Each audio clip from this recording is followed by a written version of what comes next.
Sometimes we have to ask ourselves, what's using my life? Heard a guy give a lecture one time that says, we are today what we were when. And he was talking about the fact that we, to a great extent, behave, think, react because of some previous experience that we've had. One of the things that we know about life is that it is always changing. Sometimes you're up, sometimes you're down. Sometimes things go real well, and sometimes they don't. Sometimes you're happy, and sometimes you're sad. Now that's that thing called life. And when we begin to understand and know that, accepting that reality that we will never ever have things just on an even keel all the time, that you're going to have some ups and you're going to have some downs, but during those down moments, that's where the growth takes place. That's where the work is. See, anybody can feel good when they have their health, their bills are paid, they have happy relationships, business is successful. Anybody could be positive then. Anybody can have a larger vision then. Anybody can have faith under those kinds of circumstances. Am I correct? See, but the real challenge of growth, mentally, emotionally, and spiritually, comes when you get knocked down. Somebody said that adversity introduces a man to himself or a woman. How you handle it, that's where the growth takes place. When I was facing some challenges, I had a guy say something to me, and I suggest this is one of the first things that you want to do when you're facing a challenge. You want to get unstuck. Evaluate where you are. Look at it, assess yourself. Assess yourself and assess the situation. What brought you there? What role did you play? Earl Nightingale had a saying I like. He said, all of us are self-made, but only the successful will admit it. What has brought you to this point? What did you learn from it? Are you learning anything, or are you doing it over and over and over again? Somebody said that insanity is doing the same thing in the same way, expecting a different outcome. Are you going through it, or are you growing through it? Are you bigger and better because of it? Because it's not going to leave you until you grow through it. I was going through a major challenge in my life that was wearing me out, that was using me. You see, your mind is you know, when you go into a service station to get gas, you don't go in there and just start pumping. When you push the lever up, it clears the previous bill.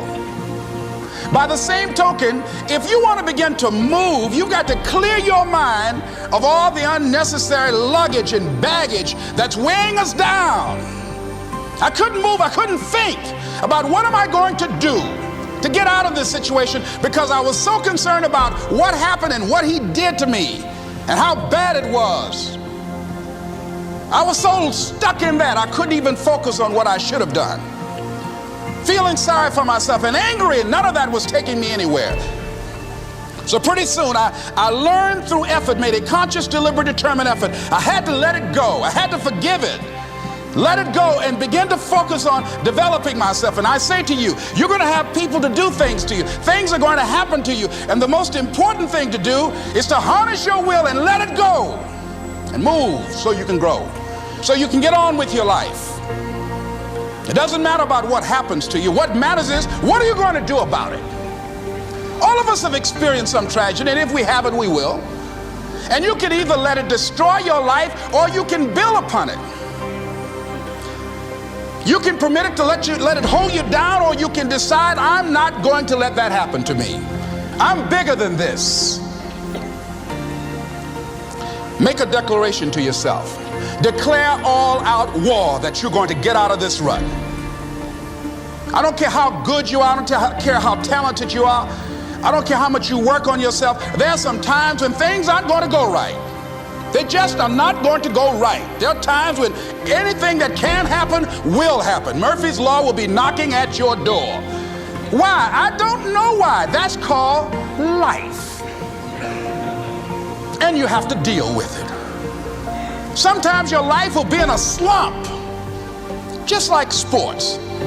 Some of the best shooters can't hit baskets different times in games. They get in a slump. Do they sit on the sideline and say, you know, I just didn't hit a basket today? No, they continue to execute. I suggest to you that if you are facing a challenge, don't stop. Stay busy. Work your plan. Continue to do those things that you know that work for you after you have evaluated yourself in the situation. Continue to move. Stay busy, stay busy, stay busy. Find somebody that you can help so you can forget about you for a moment. See, sometimes the best thing to do is to be. Sometimes you have to just back up and go within yourself. A bow and arrow, you can't take a bow and just push it out in the arrow. You just can't push the arrow out. You have to pull it back and then release it.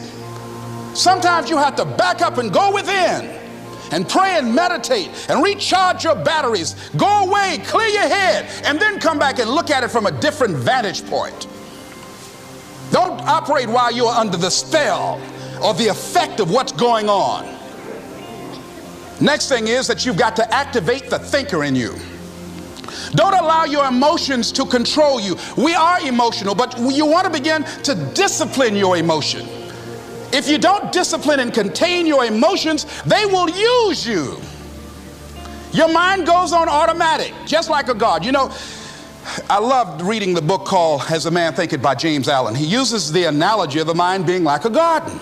You know, weeds don't have to have any encouragement to grow. You don't have to water them. They don't have to get sunshine. They don't have to have fertile ground. They will grow through the cracks of a sidewalk. Am I right? But if you want to grow orchids or roses or any kind of exotic flowers, there are special processes and procedures you must go through. Well, by the same token, you don't have to force yourself or motivate yourself to think negatively, to be depressed, to hate somebody, to want revenge, to want to get back at somebody, to beat yourself up over the head, to feel loaded with guilt. You don't have to make any effort to do that. Your mind is on automatic. It will do that by itself. But if you want to begin to move into your own personal greatness, if you want to begin to really enjoy a happy, successful, healthy life, you've got to be willing to go against the tide. You've got to be willing to harness your will and say, in spite of this, I'm in control here. I'm not going to let this get me down. I'm not going to let this destroy me. I'm coming back, and I'll be stronger and better because of it. You have got to make a declaration that this is what you stand for. You're standing up for your dreams. You're standing up for peace of mind. You're standing up for health. You want it, and you're going to go all out to have it. It's not going to be easy. When you want to change, it's not easy. If it were in fact easy, everybody would do it. But if you're serious, you'll go all out. So yes, I'm going to turn this situation around. I'm not going to sit back and moan and cry over what happened and what went wrong and who did what. I'm going to do something about this situation. The next thing that is important is that expect things to get better for you, because they are. See, life is cyclic. You're not, whatever experience you're having right now, it has not come to stay. It has come to pass. Not to stay, just to pass. It's just going through. The biggest challenge is to know what's happening. This is a part of this thing we call life. This too shall pass. And maintaining perspective, putting it in perspective. The other thing is take full responsibility for your life. Accept where you are and the responsibility that you're going to take yourself where you want to go. Someone said we have two primary choices in life. We can either accept conditions as they exist, or we can take the responsibility to change them. See, a lot of people want to exempt themselves from taking responsibility. All they want to do is talk about the problem. Every time you see them, they'll tell you their story over and over and over and over again. No. You want to take responsibility for your life. I got me here, I can get me out of this. And I'm getting out. I'm not going to be a volunteer victim. George Bernard Shaw said there are two kinds of people in life. You know, he said those that make things happen, those that watch things happen, and those that don't know what happened. And he said the people that get along in this life look around for the circumstances that they want, and if they can't find them, they make them. They create them.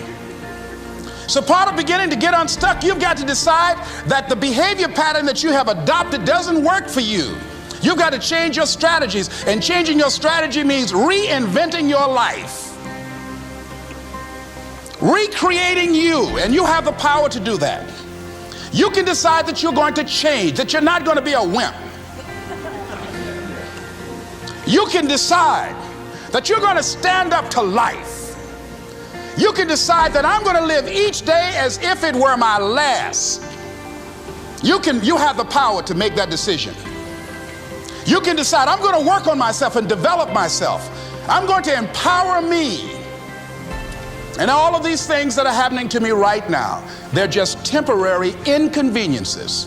They're not stronger than I am. I'm in charge here.